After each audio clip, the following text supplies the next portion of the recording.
In this video, I'm going to dive in a little bit more into how the pilot wave theory of quantum mechanics works.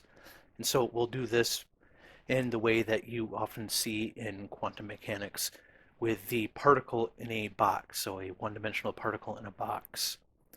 And so the ground state of our particle in a box of length L is this right here, which is just the same thing that we've gotten in previous videos. And so for this psi right here of x, so it's a function of the length of the box here, or the position in the box, is just this, which is what we've gotten in other videos in my quantum mechanics playlist for a particle in a box. If you want to see how to actually come up with that, then I would recommend watching those videos. So this is real, so it doesn't have an imaginary component. And then this right here is a complex phase. So this right here is this S, which is a function of x and t. But this we can see, so I put x here, but it actually is not a function of x. So we see that this doesn't actually have any x component in here. And so it actually has a velocity of 0 according to the green box equation that we saw from the previous video, which was just this. So this is just the velocity. This is the guiding equation for our particle. So it's the velocity of our particle. And this means that the particle is not moving in the ground state. So even in the case of the hydrogen atom, the pilot wave theory actually predicts that the particle is stationary. So it is not actually orbiting the proton. So you could think of maybe the wave moving around inside that potential, but the particle itself is stationary. And Norson tells us if this seems unintuitive, so why would the particle just fall into the nucleus if it's not spinning, sort of keeping it away from the nucleus? It's because this is a non-classical system. So it's not a classical system obeying the laws of classical forces acting on it, but it is a different quantum kind of mechanics. Well, it's Bohmian mechanics. So I will talk about this more in future videos because this does seem like a very unintuitive result here, but what they show with the pilot wave theory is that you do get the same predictions out of it. So energy or momentum that the particle would have if you were able to eject it off of the hydrogen atom or out of the potential is going to be the same as what you would predict in textbook quantum theory. But the Bohmian mechanics actually predicts that the particle itself is stationary when it's in an orbital around the hydrogen atom. But like I said, there will be more on that in future videos. All right, to examine some non-trivial dynamics, if we allow for a superposition of energy eigenstates, so we'll have our ground state and the first excited state here, we get this for our wave function, or we can put this in terms of these sine functions here instead of just these psi right here. And so we get the velocity for it being equal to this. So this is our guiding equation here. This is the wave function that we get from the Schrodinger equation. This is our guiding equation. So remember from the previous video, those are the two postulates in Bohmian mechanics. And so when we have those, we can then start making predictions about where the particle will show up. So we can see how this appears for the case when the initial positions are equally spaced, so they have a uniform distribution, and for when their initial positions are going to be given according to the Born rule with our wave function here. And so these are actually figures that come out of the book that I'm following for this, so the Foundations of Quantum Mechanics by Travis Norson. So this first one here we see down at the bottom, so this the vertical here is our time dimension, and then the horizontal here is our space dimension. So this is the particle in a box of length L, so we see x goes all the way up to L. And what it's showing here is if at time t equals 0, we have all of these possible positions for the particle placed on here sort of evenly spaced out that we then sort of let it go and let the time evolution occur, we see that we get these as the possible paths that a particle could take. So, for instance, if the particle happened to start right here, then it would follow this. And if it happened to start over here, it would follow this line. If it happened to start somewhere in the middle, it would follow this more wavy line. And so you can see that it's sort of sloshing back and forth inside this box. So the particle in a box, so the box that is in, it's sort of sloshing back and forth inside of. But we see that when we have it starting evenly spaced, we get these weird sort of scrunching up of the paths along here. And so this is what Norson gives in the book for a description of this. So he says the blue curves are a set of possible world lines for a particle in a box with a wave function and equally weighted superposition of the n equals 1 and n equals 2 energy eigenstates. And so he just describes how this is a space-time diagram. So note that at t equals 0, the example trajectories are equally spaced across the box. If we think of this as an ensemble of trajectories, we would say that the initial distribution is constant, but then the distribution at later times is not constant, as illustrated by the rather extreme clumping up of the world lines. The distribution p is graphed as a function of x at two different times, so that's what's showing up here. At two different times. The green curves that live on the gray axis, so these green ones are showing the clumping up of the particle lines, where we see, if we look at it right here on this gray line, these are very clumped up, so we have this large peak right here, whereas at this point on this gray line, they are evenly spaced, and so it's kind of sloshing back and forth between evenly spaced being clumped up on the right side here. Then these red ones here are showing what it would look like if we started with an initial distribution that was the same as the Born rule for our wave function. And we can actually look at that in this figure right here. So this is where, instead of starting with the particle probability being evenly spaced, it's based on the Born rule here with our wave function. So we see how at these different times it's sort of sloshing back and forth again, but we don't get that clumping up. So at this point right here, there's a higher probability of being on the left side of the box.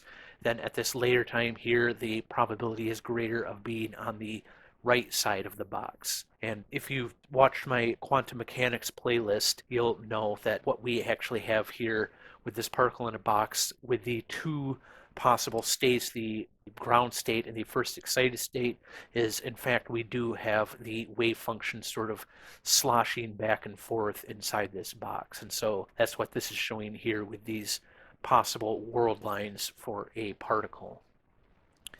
So this demonstrates two important concepts in pilot wave theory, what are called quantum equilibrium hypothesis and the equivariance property. The quantum equilibrium hypothesis says that in an ensemble of identically prepared systems with an initial wave function psi at time 0, the initial particle positions will be random with a distribution given by this, which is just the Born rule, so just the square of our wave function.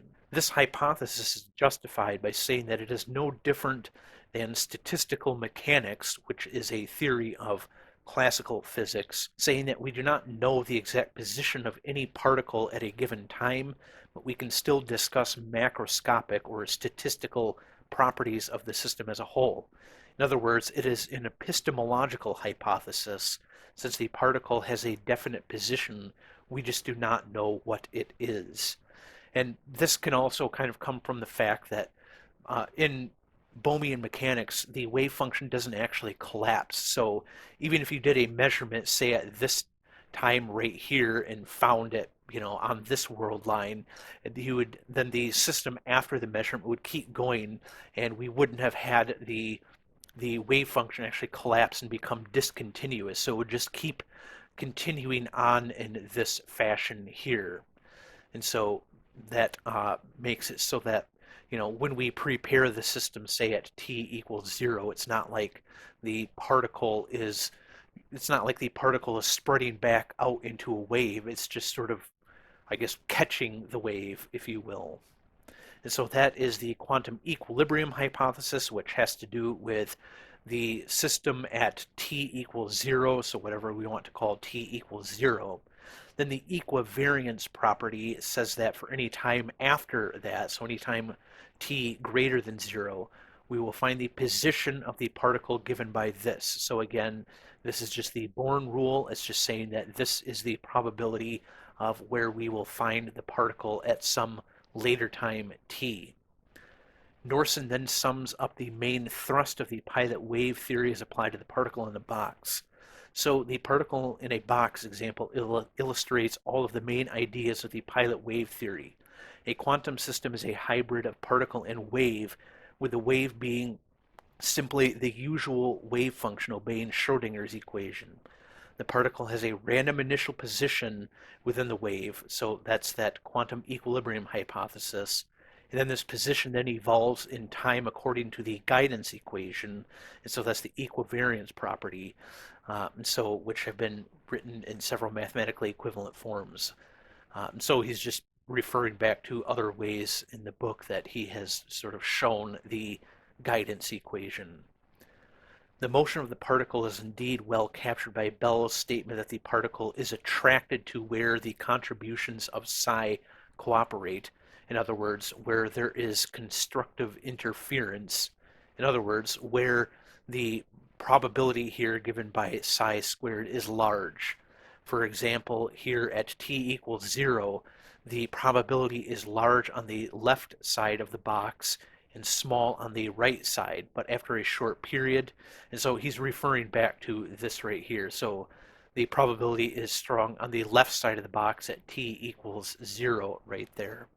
Is large on the left side of the box and small on the right, but after a short period of time, it becomes small on the left and large on the right, and the particle thus moves left to right to follow the wave function. And so that's what he's talking about with this figure right here. If we obtain the solutions for a single slit and double slit particle, we get the following world lines. And so this is just, say we are shooting, electrons or photons or something here, and we have a slit that's this wide in our barrier here, then these are the possible world lines for the particle right here. And so that's with a single slit. And then if you do a double slit, it looks like this. And so we see how we get these interference patterns where the particle is much more likely to land right here, and then we have a place right here where it's very unlikely to land, and then here where it's more likely to land, and so on and so forth. And so with the Bohmian mechanics, we can actually recapitulate the results for these double slit experiments. And so as I said in the previous video, this is really important for any kind of interpretation of quantum mechanics, is that it can recapitulate the predictions of the orthodox quantum theory, because the orthodox quantum theory, as I said in the previous video, is essentially just the shut up and calculate version of quantum mechanics. And doing this, just shutting up and calculating, you can calculate really good predictions, at least statistical predictions, for experiments. And the shut up and calculate has been very successful on that account. And so if you come up with an interpretation of quantum mechanics that can't explain or fails to explain how these different predictions can come about, or how these different phenomena can come about, then your interpretation is in trouble. And so a lot of these interpretations are always trying to show the merits of their interpretation, not only as being like better than quantum mechanics, but at the very least being able to come up with the same predictions and explain the same phenomena as our standard quantum mechanics. And so one of the purported benefits of pilot wave interpretation of quantum mechanics is that it resolves the measurement problem. So we no longer have to split the world into the quote-unquote quantum realm and the quote-unquote classical realm, since particles have a definite location in the pilot wave interpretation. We therefore do not have the problem that our pointer in the measuring device, so this is the wave function for the pointer, should end up in a superposition. So we have this right here, and so this is a superposition because we are summing over multiple different energy states here. And this is just the pointer diagram that I've been using in these videos here. And so uh, the pointer diagram is just a very, as I've said in previous videos, a very simplified kind of schematic for measuring things. So we just have a probe and a pointer here, and then our system, which is the particle in the box. And so this up here is just showing, so this psi right here of x, these are the different states of the particle. So again, we have a superposition of states of the particle in the box. Then the phi here is the pointer on here. And so that's this thing that's actually reading out the results of a measurement. So this is because in the pilot wave interpretation, the wave function described by the above is not the complete picture, since in pilot wave theory we have both a wave and a simultaneous particle. The particle in a box, for instance, has a definite position, so that's x at time t, and so the pointer will have the definite position y here at time t, pointing to a definite energy. The position of the particle in a box evolves according to this. So this is the result we got in the previous video, where we have the probability current here, and the probability density in the denominator here. This means that the position of the pointer evolves according to this. And so this is just the probability current of our pointer and the probability density of our pointer.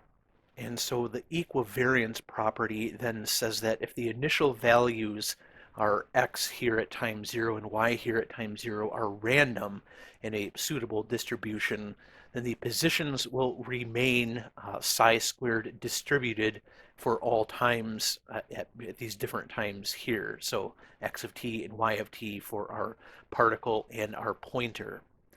And so what this diagram here is showing is we are at t equals 0 right here, so we have x of 0 and y of 0 right here, but our particle has this definite position right here. But its position is going to be randomly distributed according to that quantum equilibrium hypothesis within here, but it will definitely have a definite position. And then at some different time, this particle will have evolved to here. By the way, the axes on this, so the x-axis is here, and so this is our particle in a box. We see this goes from x equals 0 to x equals L. Then y is the position of the pointer. And so we see at t equals 0, the pointer is sort of pointing at 0. So we could think of, if this right here was 0, that the pointer would be pointing at 0. It hasn't moved yet because it hasn't made any kind of measurement. But then when we take a measurement at some other later time t, then the particle will have evolved into one of these three positions here, where each of these three is a possible energy for the particle.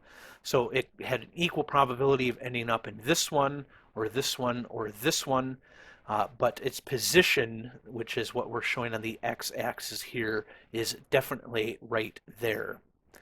And so down here it says we have that the x at time 0 and y at time 0 are chosen randomly based on psi squared. And so the position at some other time t in the future will be x of t and y of t. So after following the world lines, which follow the Schrodinger equation from its initial position to its later position. So we would have to show this following the Schrodinger equation going through here. So the probability of being in state n is just the coefficient of that state squared, but it is definitely in state n. The theory therefore recapitulates the seemingly probabilistic nature observed in experiments, while also treating the system being measured and the measurement apparatus in terms of a single theory, rather than having to split the world into realms. The pilot wave theory no longer needs the collapse postulate because the wave function is not collapsing, since the particle always had a definite position. In orthodox quantum theory is the collapse of the wave function that is random, since the Schrodinger equation evolves deterministically. The only randomness in pilot wave theory is the state of the particle at the initial time, but this randomness is only due to our ignorance, not some ontological fact about reality. And so we see that this is definitely in some energy right here. I'm calling it E2 on this one. It could have equally have been likely to be in one of the other ones, but it was always in some energy at a given time. And so it was not in a real superposition of those energies. And so Travis Norson, whose book I'm following, says this. Indeed, note that by the equivariance property, and again assuming the initial position of x and y are suitably random, the probability for the final configuration point, so this x at t and y at t, which is what we're showing up in this here on the right side, uh, so of the x of t and y of t to lie on the nth island. The island, what he means is these three things here are islands. He's calling those islands, is equal to the integral of psi squared across that island. But this is simply the Cn for the nth energy state squared, the very thing that we would have identified according to textbook quantum rules as the probability for the measurement to have the nth outcome. So the pilot wave theory reproduces the statistical predictions of ordinary quantum mechanics, but it does this while treating the system being measured and the measuring apparatus itself on equal footing, both as part of a big system that is described in a uniform way by the theory. It is perhaps also worth stressing here that the pilot wave theory generates the same statistical predictions as ordinary quantum mechanics, even though the theory is completely deterministic. Recall that in ordinary quantum mechanics, the Schrodinger equation part of the dynamics is completely deterministic. It is the collapse postulate, in other words, the dynamics that momentarily preempts the usual Schrodinger evolution when a measurement occurs, that introduces the randomness which results in the theory making statistical predictions. In the pilot wave theory, there is no collapse postulate. The wave function obeys the Schrodinger equation always, and the dynamics describing the motion of the particles is also completely deterministic. Randomness enters, like in classical statistical mechanics, only through the initial conditions. So that's that quantum equilibrium hypothesis. Basically, we could never be sure in advance how a quantum measurement will come out because we can never know in sufficient microscopic detail what the initial positions of all the particles were. This preserves the Heisenberg uncertainty principle while also maintaining that the pilot wave theory is deterministic. The particle does have a definite position and momentum in any given time. It is simply that we cannot have access to it. In pilot wave theory, one must think of all of physics quantum mechanically, what they often call a universal wave function. But one can define wave functions for subsystems, such as a particle in a box. This means that when thinking about our particle pointer system, so the particle and the measuring apparatus, we have this here, and so this is this linear combination, the superposition of those states. We can evaluate at y equals y at time t, in other words, the actual location of the pointer, thus giving a function that no longer depends on y, which we can call the wave function of the subsystem, so chi of x and t, which is this right here.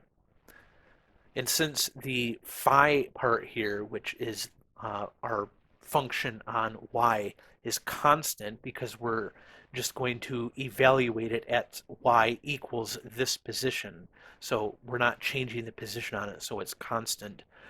So since this is a constant that does not depend on x or t, we then have this right here. And so this is our particle, so we can just drop this term for our pointer, which is just what we would say the particle in a box's pre-measurement wave function would be. And for t at some later time, We have y of t, which is either at, well, in our system, our little toy system we're using here, it can be at the energy 1, 2, or 3.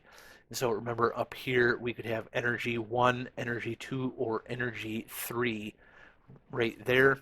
So it's either at one of those at this time t, and so for some, it's going to be equal to some energy level for some n, but phi is a narrow Gaussian, meaning that we have this being close to 0 when I is not equal to n. So it's we have a probability of pretty much 0 at those other positions that the pointer could have been at. So we don't end up with a superposition of our pointer, which is one of the things that we were worried about with the measurement problem talked about in previous videos, is if our particles are in superpositions, how come our measuring devices never show superpositions? And so this is sort of explaining how pilot wave theory can account for this fact. So this means that at time t greater than 0, the particle in a box system, chi of x and t, is this right here. And since c sub n here, which is this right here, which is the coefficient for our particle system, and the phi here, which is our pointer, are constants, and thus we just get this. And so Norson sums this up by saying, thus, the wave function of the particle in a box subsystem evolves during the course of the interaction with the measuring apparatus from a superposition of several energy eigenstates into the one particular eigenstate that corresponds to the realized outcome of the experiment. In fact, this evolution will occur rapidly, and one might be forgiven for describing it as apparently discontinuous. The point is, of course, that here the pilot wave theory is providing an explanation for the process that is described in ordinary quantum theory as the collapse of the wave function. But whereas in ordinary quantum mechanics the collapse is an implausible ad hoc exception to the usual dynamical rules, the transition of subsystem wave functions to appropriate eigenstates during suitable interactions is, in the pilot wave theory, a consequence of these standard dynamical rules that apply all the time. And so I think you can see here, and Norson is definitely a proponent of pilot wave theory. His book does go on, and I will continue on after these pilot wave videos to talk about the collapse theories and the many worlds interpretation. But Norson is a definite proponent of pilot wave theory, and so he spends quite a bit of the book sort of singing the praises of the pilot wave theory. All right, sort of changing gears here a little bit. So we've been talking about this wave function, but there still seems to be an ontology problem here. What exactly is the wave? What, in fact, is waving? How does it interact with the particle? So an interpretation of this interpretation, and this one was actually favored by Bohm, who came up with this, was that the wave function was a sort of quantum potential. We'll see here in a minute that this is not some, well, it comes with its own costs if you want to think of it as a potential. But Bohm gave the wave function as this, like we saw in the previous video, where R and S are real and R positive, which gave coupled evolution equations here. And so this here is our Lagrangian. So this gets into like classical mechanics, which I'm not going to go into in detail here. So it's just something that tells us about the motion of our particle. So where rho is the continuity equation and S is Hamilton's principal function, with this the Lagrangian that has an extra quantum potential term. And so this is our extra quantum potential term right here, which is, we can see, has a similar sort of way of looking to what we saw with our guiding equation here. Then using the modified Hamilton-Jacobi equation for particle trajectories, so it's S here, which is sort of like our momentum, we get then this right here, which is equivalent to the guiding equation for particles without spin. This will give equations of motion that are exactly what we would see for particles acted upon by a force. So it's sort of saying that this wave function that's moving the particle is a force in the classical sense. So it's a potential. So it puts a force on the particle, and that's what's causing it to move around, which in this case, as I said, is caused by the quantum potential. But the Stanford Encyclopedia of Philosophy entry sort of goes into this in a little bit more detail, and so I'm going to quote it at length here. So the quantum potential formulation of the de Broglie-Bohm theory is still fairly widely used. For example, the monographs by Bohm and Hiley and by Holland present the theory in this way. And regardless of whether or not we regard the quantum potential as fundamental, it can in fact be quite useful. In order to see most clearly that Newtonian mechanics should be expected to emerge from Bohmian mechanics and the classical limit, it is convenient to transform the theory into Bohm's Hamilton-Jacobi form. Then the size of the quantum potential provides a measure of the deviation of Bohmian mechanics from its classical approximation. Moreover, the quantum potential is also useful for developing approximation schemes for solutions to Schrodinger's equation. But then he goes into sort of the costs of thinking this. So he says, however, Bohm's rewriting of Schrodinger's equation in terms of variables that seem interpretable in classical terms is not without a cost. The most obvious is an increase in complexity. Schrodinger's equation is rather simple and it is linear, whereas the modified Hamilton-Jacobi equation is somewhat complicated and highly nonlinear. Moreover, the latter, since it involves R, requires the continuity equation for its closure. The quantum potential itself is neither simple nor natural. Even to Bohm it seemed rather strange and arbitrary, and it is not very satisfying to think of the quantum revolution as amounting to the insight that nature is classical after all, except that there is in nature what appears to be a rather ad hoc additional force term, the one arising from the quantum potential. The artificiality of the quantum potential suggests is the price one pays for casting a highly non-classical theory into a classical mold. Moreover, the connection between classical mechanics and Bohmian mechanics that the quantum potential suggests is rather misleading. Bohmian mechanics is not simply classical mechanics with an additional force term. In Bohmian mechanics, the velocities are not independent of positions as they are classically, but are constrained by the guiding equation. And so that's that fact that wave function is universal, and so it's the position of the particle is going to determine what the velocity of it is. Whereas when you do classical mechanics, you always know that there is a conservation of momentum when you do spatial translations, and so the position of the particle is not going to it's not going to change what the velocity of the particle is. So it says here in classical Hamilton-Jacobi theory, we also have this equation for the velocity, but there the Hamilton-Jacobi function s can be entirely eliminated in the description in terms of s simplified and reduced to a finite dimensional description with basic variables and positions and unconstrained momentum of all the particles given by Hamilton's or Newton's equations. All right, and then he says, so Goldstein here, who wrote the Stanford Encyclopedia entry, says, arguably the most serious flaw in the quantum potential formulation of Bohmian mechanics is that it gives a completely false impression of the lengths to which we must go in order to convert orthodox quantum theory into something more rational. The quantum potential suggests, as has often been stated, that transforming Schrodinger's equation to a theory that can account in realistic terms for quantum phenomena, many of which are dramatically non-local, requires adding to the theory a complicated quantum potential of a grossly non-local character.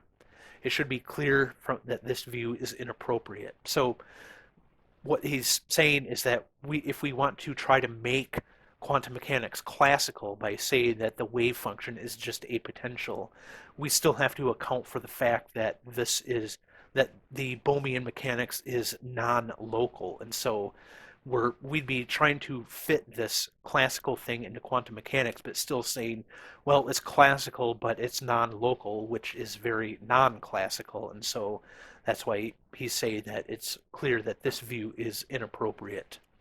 So after all, the quantum potential need not even be mentioned in the formulation of Bohmian mechanics, and in any case can merely reflects the wave function, which Bohmian mechanics shares with orthodox quantum theory.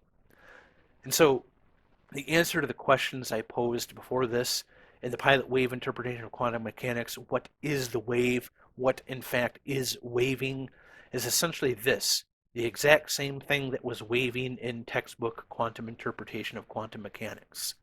It is just that now this wave is guiding an actual particle as opposed to magically turning into a particle when undergoing the mysterious process we call a measurement. And so, as such, the pilot wave proponents of the pilot wave theory claim the pilot wave theory is actually ontologically much simpler than textbook quantum mechanics. But anyway, that was everything I wanted to discuss in this video. Um, I hope you found this video helpful and interesting. And if you did find it helpful and interesting, I do have a Patreon campaign that I've started. And so if you find these videos that I make helpful or interesting, or hopefully both, and you have, a few bucks to spare, then you can throw a few my way every month if you want. Obviously no pressure, but it would be appreciated because making these videos can be time consuming, doing all the research and putting things together and then recording and all of that kind of stuff. But anyway, I hope you found this helpful, and I will see you in the next one.